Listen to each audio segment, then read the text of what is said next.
Whether one is speaking about sheer survival for the desert peoples of the Middle East, or of the history of the pioneer settlements here on the Great Plains in the 19th century, or the great and wondrous spread of the Christian message in the first century Roman Empire, none of these things would have been historically possible without the widespread practice of philoxenos.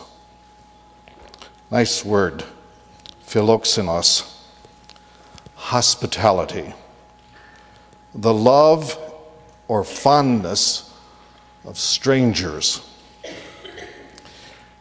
In most of the sermons that I've preached over the years, I have said very little about my father, and there are various reasons for that, but today I can speak of him with great positiveness in my heart because he practiced hospitality.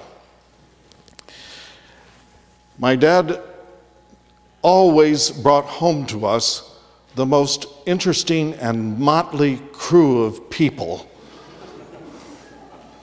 at holiday times especially, but at others as well. There was something about his not wanting anyone not to experience family. And so there would be the men who worked with him in construction who had no family nearby, and they would come home to have dinner with us, and sometime they would stay the weekend with us.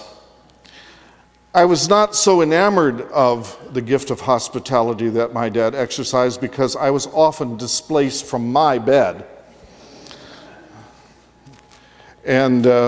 But as I think about it over the years, it was a wonderful practice. There were Thanksgivings and Easters and Christmases, and I can still see those strangers sitting at the table with us as a family. And to my knowledge, the only time my father ever prayed, at least aloud and demonstrably so that we could see us, was during those times. And he always had this marvelous little prayer. He would always pray and thank God for bringing these people to us.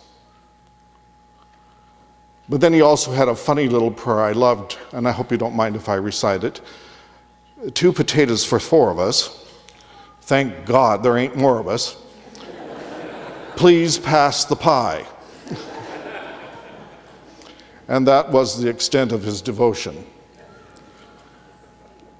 But all of us learned that we were to be people of hospitality, to welcome the stranger. We ate, by Dad's insistence, fish on Friday, though we were Protestants. But that was in case some good Catholic friend showed up and we couldn't invite them for dinner because of the problem of that for them. And so we were fish-eating Presbyterians. And so on and so forth. And I have great affection for those memories and those thoughts. Hospitality, the desire and love and fondness for the stranger. Even today, for the people of the Middle East, who we are often afraid of, whether one is Muslim or Christian or Jew, the practice of hospitality toward others, but particularly towards the stranger, is not only an act of cultural etiquette, but the foundational good deed from Allah or from Yahweh, but it is to be practiced as a remembrance that you were once strangers and aliens in the land. When Janie and I were in the Holy Land, we had the great good pleasure of being welcomed by our Islamic bus driver, whose open arms and ready friendship was overwhelming. I never quite got used to the salam, the peace kiss. I'm going to be talking about that later this week, because he'd kiss you on both cheeks as a sign of that friendship, meaning you are a friend, you are unarmed, you are a welcome guest, you are friend. And as the weeks passed by and we traveled around with him, it became even more unnerving when, before we left, he kissed me on the lips. You know, I'm a Westerner. We don't do that sort of stuff, you know. But it's a sign of genuine affection and welcome, and should be received as such. Not to be hospitable was and still is one of the worst breaches of one's spiritual life and a deep cultural offense, because not to be hospitable exposes a hardness of heart towards one's common humanity. And the fulfillment of hospitality means minimally the following: not only that you greet your guest with the kiss of shalom, but the visitor or stranger is welcomed and wish great prosperity. You are provided with food and drink. And if you, in the ancient days, had animals with you, the ones that helped you travel, you, of course, took care of them as well. You were given water for your feet and your hands to cleanse. You were given lodging, at least for 3 days and 36 hours. How that was arrived at, I don't know. But that's the custom. And during that time, anybody who would dare harm you while under the protection of this wonderful hospitality would find themselves at the point of a knife. That's how important and serious hospitality was and is. We see an example of that in the Old Testament lesson I read. Reuel, or Jethro, the Midianite, welcomes Moses into his household. I always laugh every time I read that story because it sounds like one of those the farmer had 7 daughters kind of jokes, you know, if you were listening to it. But he does end up with a wife in that setting, and from Jethro of Midian, he encounters face to face the living God of the mountain. And Moses, in his teachings throughout, reminds the people of Israel, remember that you were once strangers and aliens in the land. It will not be long before Passover is celebrated among our Jewish friends, and as that happens, it is a great privilege and honor to be invited to the feast of Passover, and those of us who have been guests for that meal have discovered friendship and hospitality that sometimes we don't practice as well. It's a wonderful experience. There are multiple examples of this hospitality in the New Testament stories given by Jesus, some of them positive and some of them negative, as we hear in the Gospel of Luke today. Hospitality, in fact, in Luke's Gospel is a sign of the extravagant openness and generous hospitality of God's presence, and the sign of the kingdom coming upon earth. It is a foundational act of genuine Christian community. It's why in Luke's Gospel, we forget at Christmas time that one sentence condemnation of the little town of Bethlehem. Remember it? There was no room in the inn.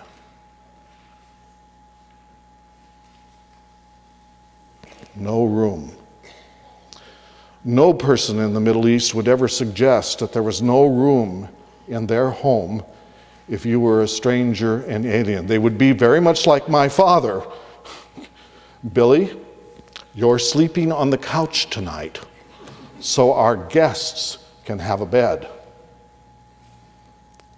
But Bethlehem found no room for him.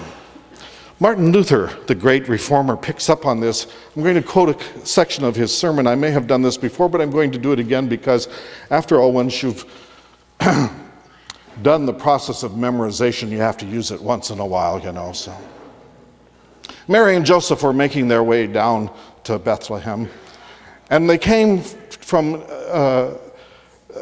Nazareth, And as they did so, they were expecting they might find relatives among those in Bethlehem. But as they knocked at each door, knock, knock, knock, the answer came, "There is no room." Knock, knock, knock. Surely a distant cousin lives here. But the voice in the darkness says, "Go away. We are at bed. Find someplace else." And they come to the public inn and knock at the door, and they say, "No room." No vacancy, huh? Of course there was room. Of course there was room in every house and every inn in Bethlehem. Wretched Bethlehem, you are saying to yourself, you good Wittenbergers. You're all saying to yourself, we would have taken Mary and Joseph in. We would take the baby Jesus in. Would you really, Wittenbergers? Would you take in a man with a wife ready to pop? "Yeah, sure," said Luther. If you believe that, then remember this. If you would take Jesus in then, it's because you now know who he is, but had you been there, you would have turned him away. And if you doubt that among yourselves, remember this, how well you treat your neighbor, who is Jesus among you. Not a bad performance, do you think? Hospitality, the generous welcoming of the stranger among us, Luther says, is the sign and seal of our deep Christianity. There are reasons for it, of course, some good, some not so good, but they're all good reasons in this sense. If for only the reason that we practice the golden rule of doing unto others as we would have them do unto us, we should take the stranger in. For who among us have not at some time or another been traveling and discovered that we were without friends in some place and someone took us in? Or for a better reason still, we might be entertaining angels unaware. That is, if you're particularly pious about such things. But Jesus gives us the most important reason of all. Remember, whenever you do this to the least of me, you are doing it to me. When you do it to the least of these, you are doing it to me. Jesus experienced great hospitality in the home of Mary and Martha and Lazarus. Not, of course, without complaining, which was what Peter says in his letter. Remember Martha doing the dishes and feeding everybody, and what does she say to Jesus? Where's Mary? At the foot of the Master, listening to the teaching of Jesus, pious soul that she is, while Martha's in the kitchen. And remember what Martha does? Master, make her help me. Jesus reminds us not to grow weary in this business of hospitality. Peter's community of faith must have been under some considerable difficulty during that time because there were so many Christians fleeing for their lives, and the communities that Peter had founded were those who were receiving them during this time of great persecution. It's a temptation under such times of extremity to forget one's Christian faith and practice.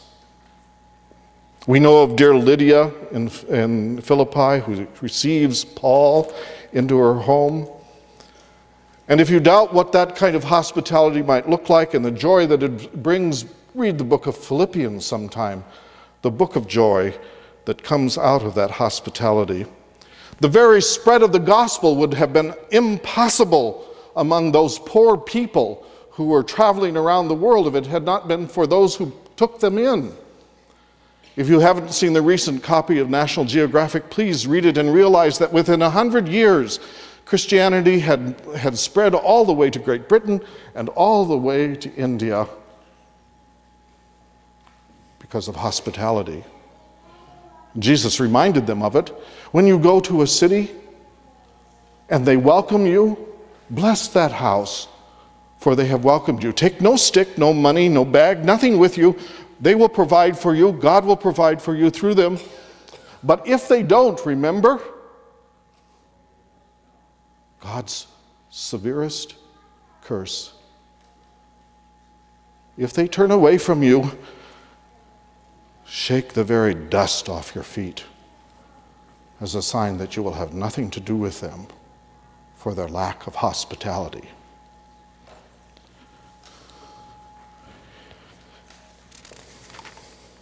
Dick Meyer tells us of his church being evaluated by Herb Miller, the great socialist. Not socialist, sociologist. There is a difference. His church was evaluated with the following point system. I know some of you don't like point systems. 1 point shall be awarded for someone who gives another person a nod in church.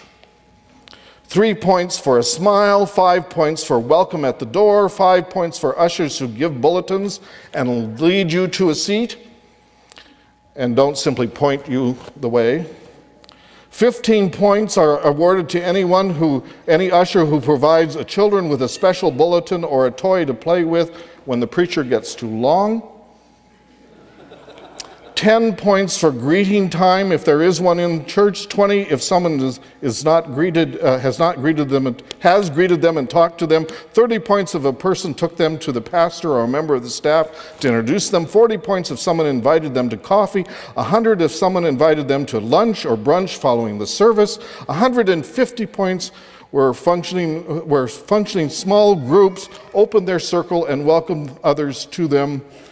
This is how you evaluate the climate of hospitality in the congregation in an age of high tech that needs high touch, says Herb Miller.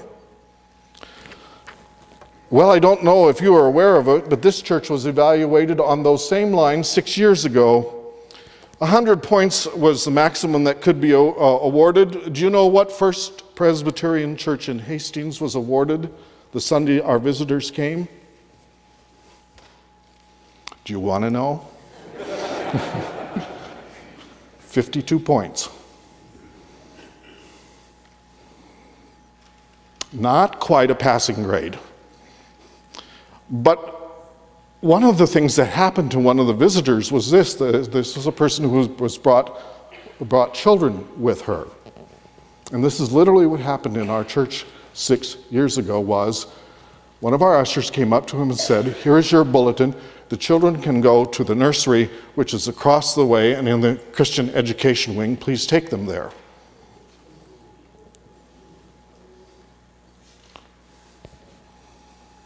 Now, I don't think that happens regularly. I'm not even sure that person interpreted adequately what our usher was actually saying to them. But notice what didn't happen. Have you ever tried to find your way around this church? It's not enough to point in that direction. Okay, if you have children. It's been done again recently, over a period of time. Do you know what our score is? 82. We're doing better. Give yourselves a round of applause, okay? We're doing better. We're not at 100%. As a Calvinist, I would say we'd never get there, but you know, we're doing better. One of the reasons our Presbyterian churches have lost members over the years is we've been accused of not being very friendly. And one of the reasons for that, finally, is this. 70% of Presbyterians estimated have been said to be introverted people. Oh, it's okay, the Lutherans are at 75. Do you know how hard it is for an introverted person to go up to a stranger and say hello? It's tough. It's really tough. And so if that's the case, then it will be a discipline for Presbyterians to do that sort of thing. But we can. My wife, Janie, is an introvert. Did you know that? Thank you.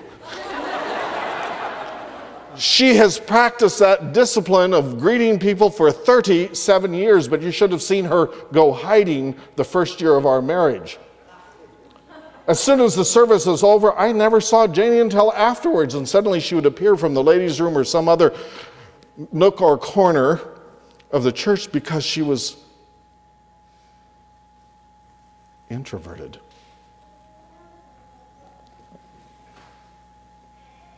And I loved the Methodist men in the little church we were serving then. When I told them this, you know what they did? They came to me and said, "It's all right, Reverend Bill, we'll take care of that." And they said, "We'll get a group of men that she knows and we'll get a nice circle around them and we'll protect her from the old heifers in the church."